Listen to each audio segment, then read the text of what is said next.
Bonjour Ed. Bonjour. Pour nos auditeurs qui n'ont pas écouté la première partie de cet épisode, on rappelle que tu fais partie de la coopérative Tournesol, qui est une ferme d'environ 7 hectares située au Cèdre, au Québec, à environ 60 km à l'ouest de Montréal. Dans la première partie de l'épisode, tu nous as justement expliqué comment votre collectif arrivait à produire sans intrants chimiques et en limitant son impact écologique. On aimerait maintenant parler plus spécifiquement avec toi de comment ce type de modèle coopératif peut faire face aux aléas du climat québécois. Lors de notre premier échange, quelque chose qui m'avait pas mal marqué, c'est que tu nous avais dit, en fait, ceux qui ont ce mode aujourd'hui d'agriculture dépendant aux fertilisants, aux engrais, tu disais que malheureusement, c'était ceux qui allaient moins bien s'adapter avec le changement climatique. En tout cas, tu avais un peu peur pour eux sur leur résilience.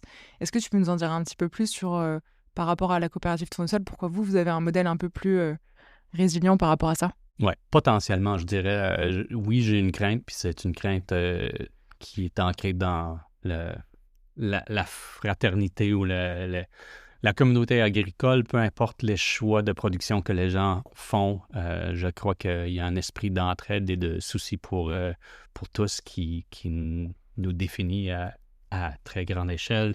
Et donc, je ne veux que personne ne soit en faillite ou en conditions précaires. Puis, c'est pas une situation voulue, ni c'est-tu la faute des agriculteurs et agricultrices qui œuvrent dans un modèle plutôt conventionnel. La pression sur l'agriculture par les forces économiques à travers des dizaines de générations nous a menés à des systèmes excessivement à la merci du marché, et la pression pour simplifier les systèmes, éliminer la diversité, poursuivre un nombre très limité de productions et donc de rendre les fermes de plus en plus fragiles. Nous, on a pris des choix pour tenter de miser sur la résilience qui vient avec des systèmes plus complexes, en se disant avec un niveau adéquat d'innovation et de souci des détails, puis en étant nombreux à se creuser les méninges ensemble, peut-être qu'on va être capable de créer des systèmes plus résilients et donc de mettre un peu plus d'informations et efforts dans la conception des opérations et les pratiques pour que la ferme soit plus complexe et donc plus résiliente face aux changements, que ce soit d'une semaine à l'autre ou à travers les années. Mais c'est pas pour dire qu'on n'est pas craintif de voir les aléas de la météo s'empirer d'année en année. Justement, sur ce sujet-là, est-ce que tu peux nous dire un petit peu concrètement, toi, des situations que vous vivez un petit peu, qui évoluent d'année en année en lien avec ces enjeux de changement climatique que vous avez pu ressentir au niveau de l'exploitation? Oui, je pense qu'au niveau anecdotal, c'est facile à dire que c'est pas statistiquement valable, mais ils sont peu nombreux ceux qui disent que nos saisons ressemblent aux saisons qu'on reconnaissait à l'époque de notre jeunesse. On a beaucoup moins de fiabilité sur les dates de premier gel, dernier gel, arrivée plus hâtive ou plus tardive des pluies, des orages plus violents. Et pour nous ici, dans la région du centre de l'Est du Canada, l'intensité de la chaleur estivale, les canicules et la sévérité de ces canicules-là, c'est probablement l'élément qui nous touche le plus, malgré que les printemps imprévisibles, la météo imprévisible au printemps, c'est quelque chose qui nous a beaucoup travaillé et qui nous a mené à prendre des décisions à couvrir plus d'espace pour avoir des serres non chauffées afin de pallier à ce problème-là. Donc ça, c'était un phénomène qui fragilisait beaucoup notre production à chaque année, jusqu'au point qu'en 2017, c'est la première dette que la ferme a encourue. On avait déjà 12-15 ans à notre actif et on avait réussi à rouler sans endettement à ce point-là. Mais c'est la météo printanière qui nous a motivés à emprunter de l'argent pour la première fois afin de construire une grande serre froide, car la météo de ce printemps-là nous a tellement mis en difficulté qu'on ne voulait jamais le revivre. On aimait mieux payer rembourser une dette que vivre avec cette incertitude-là. Donc, depuis ce temps-là, l'inquiétude face aux variations printanières est réduite. Et là, le défi actuel, c'est surtout de faire face aux canicules estivales et ce que ça représente pour la santé de l'équipe et qu'est-ce qu'on peut faire pour pallier à ce défi.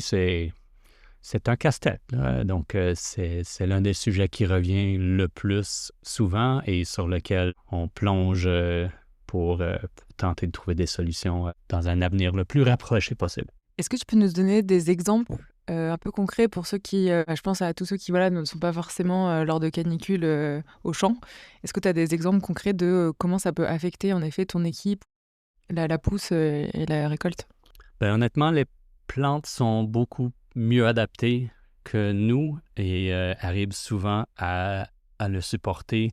Ils ont la capacité d'aller en mode semi-épuisé sans que ça devienne si dangereux pour eux. On a un sol qui les fournit assez de... l'eau n'est pas très, très loin, donc dès que les racines soient suffisamment descendues, ils ont au moins moyen de subvenir à leurs besoins de base. Mais l'équipe au champ, pour nos besoins de récolte hebdomadaire, pour remplir les paniers à chaque semaine, il y a une quantité d'heures quand même élevée qu'il faut forcément passer dehors et on n'est pas vraiment en mesure de les faire la nuit. Les membres de l'équipe ont quand même des enfants et des maris et des familles en dehors de l'ouvrage, fait qu'on ne peut pas être ici à 4 heures du mat', mais parfois on commence à regarder pour commencer à 6 heures et quelques, même pour ce que c'est pénible. Et ça ne nous empêche pas de quand même travailler jusqu'à midi. On peut arrêter plus en après-midi. Mais tout ça pour dire que ce qui nous guette, c'est des coups de soleil, des coups de chaleur aller jusqu'à être très dangereux et soutenu sur 3, 4, 5 et 12 jours. C'est pas juste... c'est pas une question d'inconfort. C'est une question de santé physique et à chaque année, on aménage plus de zones ombragées, des points d'eau à proximité dans le champ, des régimes de pause qu'on enforce par radio pour dire « Allez tout le monde, veut pas, mettez-vous à l'ombre 5 minutes. » Puis l'année prochaine, l'un des projets d'infrastructure, c'est une remorque avec une grande canopée ombrière qu'on va pouvoir mettre plus à proximité du lieu de récolte immédiat pour pouvoir se sauver du soleil un petit 5 minutes, puis ensuite retourner travailler 20 minutes, ensuite un autre 5 minutes à l'ombre. On parle des conditions où on a 35 degrés, plein soleil pendant des heures et des heures et des heures et pendant des semaines. Et donc, on s'adapte, puis c'est impressionnant à quel point le corps humain est capable, avec assez d'eau et avec un peu de soin, de tolérer la chaleur intense. Mais c'est gravement intense, là. Fait que, on a un hiver froid, mais on a également des étés excessivement chauds pour des courtes périodes ici. Oui, et puis je pense que là, tu touches aussi à un point vraiment important à souligner. Quand on parle changement climatique, on va parler souvent de l'impact sur l'environnement, mais je pense qu'effectivement, il ne faut pas oublier l'impact sur la santé, notamment la santé des travailleurs qui travaillent en extérieur, dont les agriculteurs. Donc voilà, moi j'entends que vous vous adaptez en essayant de trouver des solutions pour limiter finalement cet impact. Donc oui, le corps humain s'adapte, mais la quantité d'heures et le travail que vous fournissez à l'extérieur sur ces fortes chaleurs-là et qu'on l'entend assez dur à supporter. Donc moi, je suis vraiment intéressée par ces solutions-là. Et du coup, vous avez quoi? Vous réfléchissez tous ensemble avec l'équipe par rapport à comment s'est passé les saisons d'avant pour voir qu'est-ce que vous pouvez mettre en place, comment est-ce que vous pouvez justement soulager ces impacts éventuels sur la chaleur, c'est ça? Oui, exactement. Ça fait partie à la fin de la saison, en novembre, après que les récoltes sont terminées, on se réunit assez vite pour sonder l'équipe entière afin de voir quels sujets ressortent pour mener nos réflexions. Et ensuite, on délimite des groupes de travail, des projets de recherche, des idées à creuser davantage. Et ça fait 2 ans que c'est faire face à des conditions météorologiques extrêmes qui est revenu en haut de la liste. Et pour nous, ça veut dire principalement, en première place, c'est la chaleur intense lors des périodes de canicule et le défi d'accomplir toutes nos tâches avec. Et en deuxième place, c'est des périodes d'orage et de vent violent et l'impact que ça amène non seulement ici sur place, mais également lorsqu'on distribue nos légumes. On amène un camion plein de légumes pour la moitié de nos membres et on se donne rendez-vous dans un stationnement. Mais si dans ce stationnement-là, on est à la merci des vents de 80 km/h, c'est pas forcément sécuritaire pour nous ni nos clients et c'est quelque chose qui arrive de plus en plus fréquent. Des orages en fin d'après-midi pendant des canicules de l'été, ça se produit souvent. Les deux effets sont liés à la température élevée puis le mouvement de l'eau vers l'atmosphère, puis ensuite le revers rapide et féroce avec des orages. Donc, c'est les deux choses qui nous préoccupent, qui nous inquiètent le plus pour la santé des membres de l'équipe ainsi que pour notre clientèle.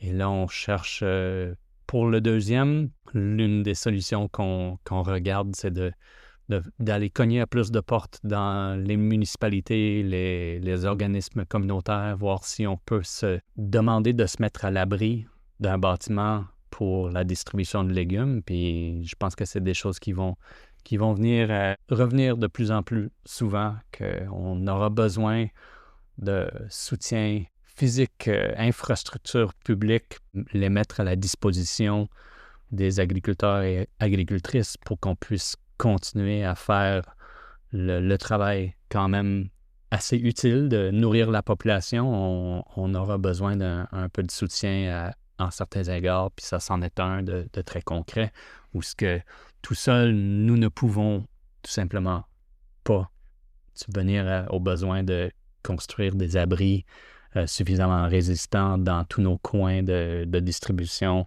afin d'aller rejoindre notre clientèle. Très bien. On vient de parler justement de ces moments de discussion que vous avez en équipe, un peu en rétrospective là, de l'année pour s'améliorer. Tu nous avais dit que vous faisiez souvent ça l'hiver, parce qu'il y a une certaine pause hivernale. Est-ce que tu peux nous en dire un peu plus? En quoi elle consiste et comment vous avez décidé de l'adresser ici à la coopérative? Donc, le cycle annuel des saisons est quand même assez clairement défini ici dans l'Est du Canada. L'hiver, il est tout simplement trop froid pour produire de façon écologique, selon moi. Il y a des affaires qu'on pourrait continuer à faire pousser, puis nous avons mené des expériences très intéressantes sur la production de cultures très tolérantes au froid, notamment dans les serres non chauffées. L'élément manquant pour l'instant pour nous, c'est un canal de commercialisation qui nous ressemble et peut-être avec la construction d'une boutique ici sur place à la ferme, ça nous motivera aussi de remplir les serres à nouveau à l'automne. Il y a moyen de presque boucler une année entière avec la population, en nourrissant la population locale avec production locale, en misant sur des serres froides, peut-être un peu de chauffage d'appoint au début de la nouvelle saison, potentiellement un peu d'éclairage supplémentaire à certains moments, mais aussi pendant l'été et l'automne, de remplir des entrepôts de stockage avec des légumes racines et autres qui peuvent se conserver sans être excessivement énergivores. Mais ça prend beaucoup d'infrastructures. C'est un endroit où les genres d'espaces multifonctionnels partagés. Donc, mettons un entrepôt. En anglais, on dit souvent « food hub ». Donc, c'est comme le moyeu avec plein de rayons. Et les rayons peuvent être cuisine de transformation, chambre froide, boutique alimentaire, espace de transformation, mise en conserve et partagés par plusieurs producteurs, productrices et transformateurs de la région afin d'améliorer le maillage entre leurs entreprises et améliorer la distribution et partager les coûts de toutes ces infrastructures-là. Donc ça, c'est un genre de modèle que je trouve très intéressant. Pour nous, à court terme, je pense que on mise sur la construction d'un nouveau bâtiment qui va nous permettre d'aménager une boutique sur place à la ferme qui sera fixée probablement 3 ou 4 saisons. Et ensuite, on verra à quel point on a l'énergie d'augmenter la production pendant la saison estivale afin de mieux garnir des tablettes hivernales. Mais je dois avouer que l'horaire estival est suffisamment chargé que j'ai un peu de misère à voir comment qu'on pourrait l'étendre davantage dans l'année. On a vraiment tendance, avec la saison de croissance très courte et intense, de frôler les limites de burn-out à chaque été. Et donc, l'arrivée de l'automne est non seulement appréciée, mais nécessaire.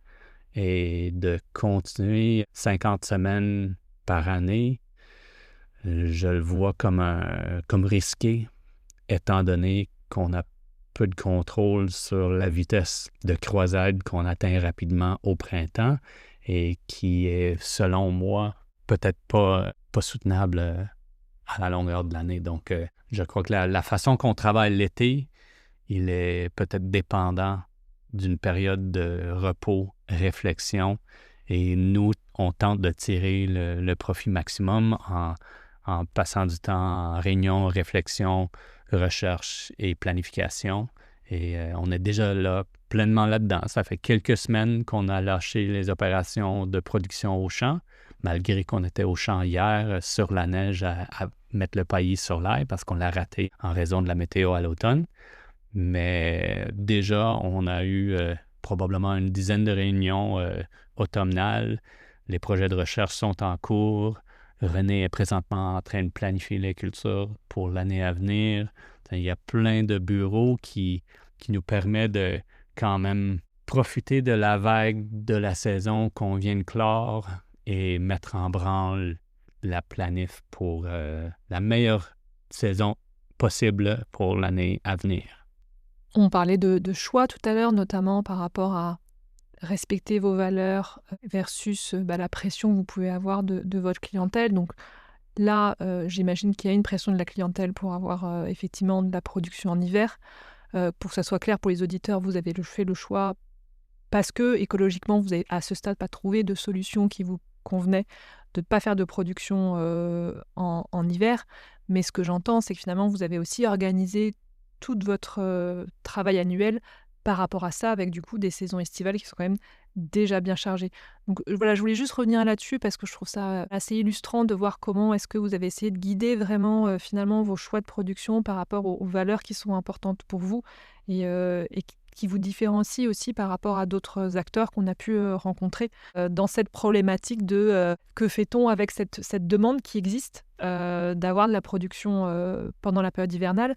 Moi, du coup, la question que je me posais, parce que concrètement, c'est vrai que les clients veulent quand même avoir des fruits et légumes pour la période hivernale. Donc, est-ce que vous avez un dialogue aussi avec la clientèle qui vous interroge, j'imagine, sur pourquoi vous ne produisez pas et parce que nous, on a finalement ce besoin-là. Est-ce que vous avez aussi une petite échange en termes d'éducation, entre guillemets, sur ces questions de saisonnalité ou en termes de suggestions de comment finalement se nourrir différemment au vu des contraintes climatiques du Québec? Oui, étant donné l'état de la société canadienne, puis si peu de gens ont un contact direct avec quelqu'un qui travaille dans le domaine agricole, on fait beaucoup d'éducation et c'est quand même très, très nourrissant dans les deux sens, puis on apprend de leur part, puis on essaie de leur apprendre, puis on a beaucoup de gens, maintenant après 20 ans, on a beaucoup de gens qui sont devenus quasiment des membres de notre famille étendue, qu'on se connaît depuis très, très longtemps et qui sont maintenant devenus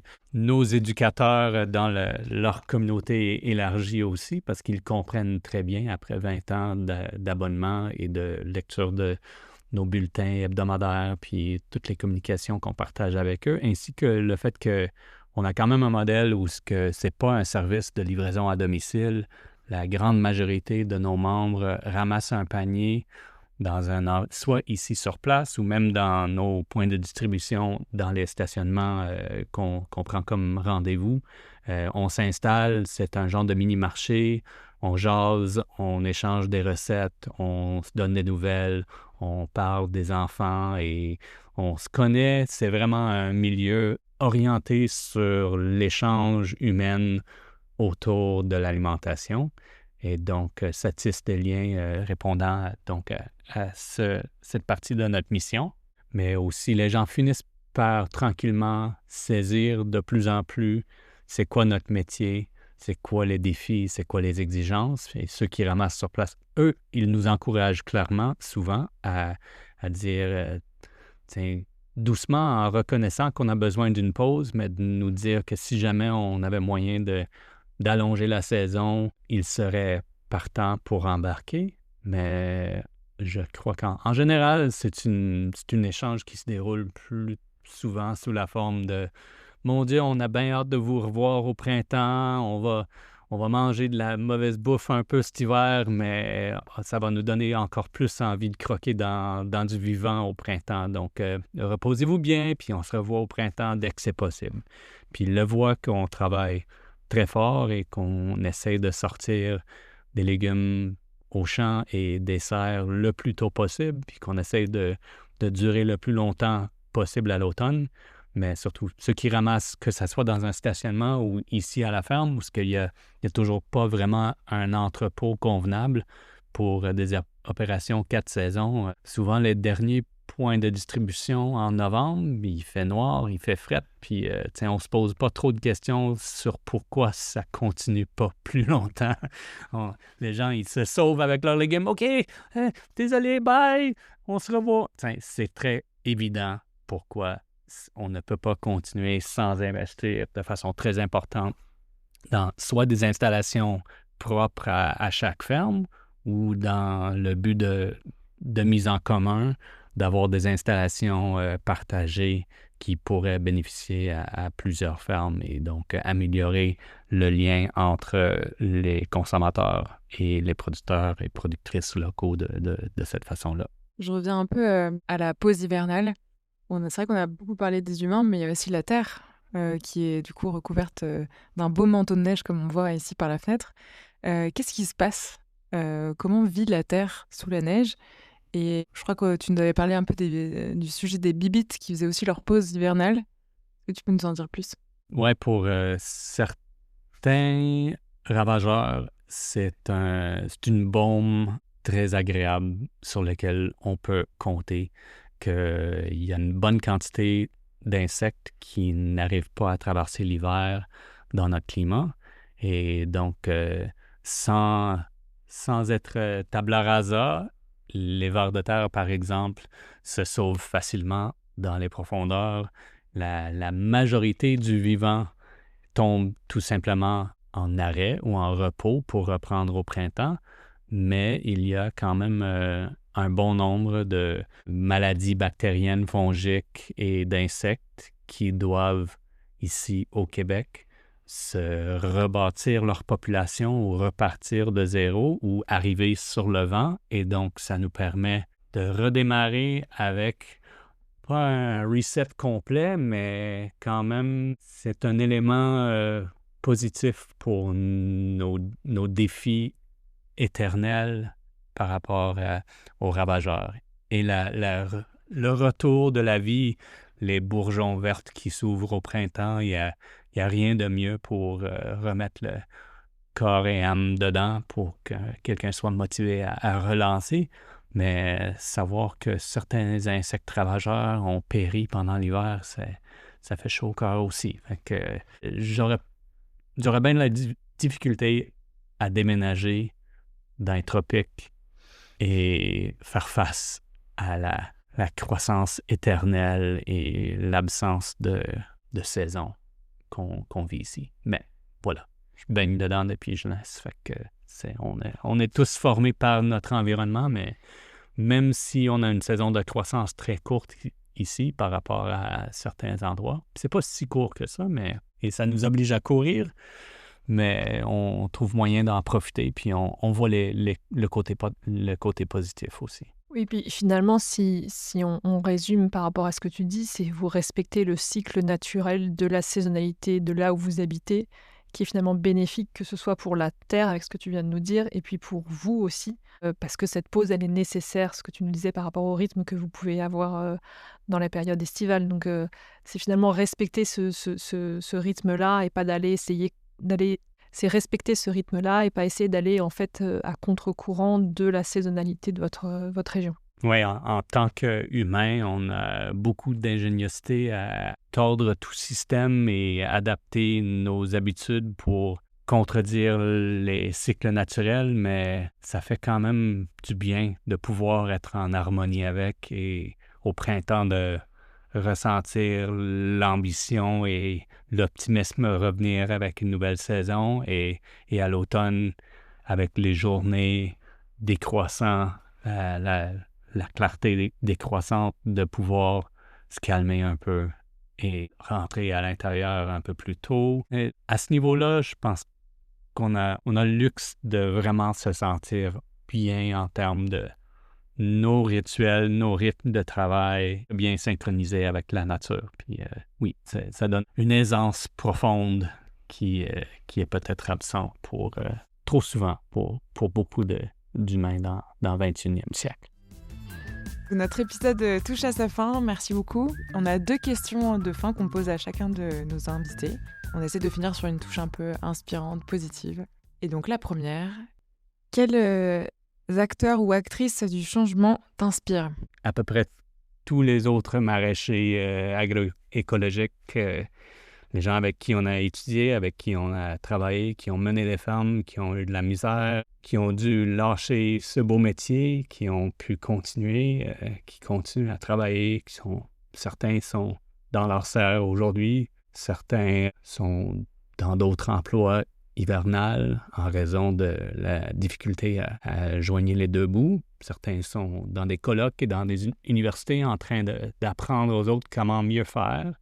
Et on est nombreux à travailler là-dedans, puis je pourrais pas choisir entre ceux qui nommaient. Si tu as un message d'espoir ou des conseils à faire passer à nos auditeurs? Oui, de prendre le temps de trouver des producteurs et paysannes dans votre communauté avec qui vous pouvez tisser des liens. C'est l'échange et le partenariat le plus puissant de notre ferme. On est nombreux dans la petite équipe, mais avec tous ceux qui s'alimentent auprès de notre ferme, on est une très grande communauté avec des liens d'entraide et de support très forts. Et ça nous permet de vivre de ce noble métier. Et nous, en échange, on a le plaisir de nourrir des centaines de familles qu'on voit les enfants grandir et on voit tout le monde profiter du fruit de nos efforts. Et donc, c'est quelque chose de très enrichissant dans les deux sens. Donc, s'il y a moyen dans votre entourage de trouver une ferme avec qui vous pouvez vous jumeler, c'est quelque chose de très fructueux dans tous les sens. Donc, aux auditeurs d'aller regarder autour de chez soi des producteurs locaux à soutenir. Merci beaucoup, Reid, pour cet échange. Merci à vous. Merci à tout le monde de vous intéresser à ça.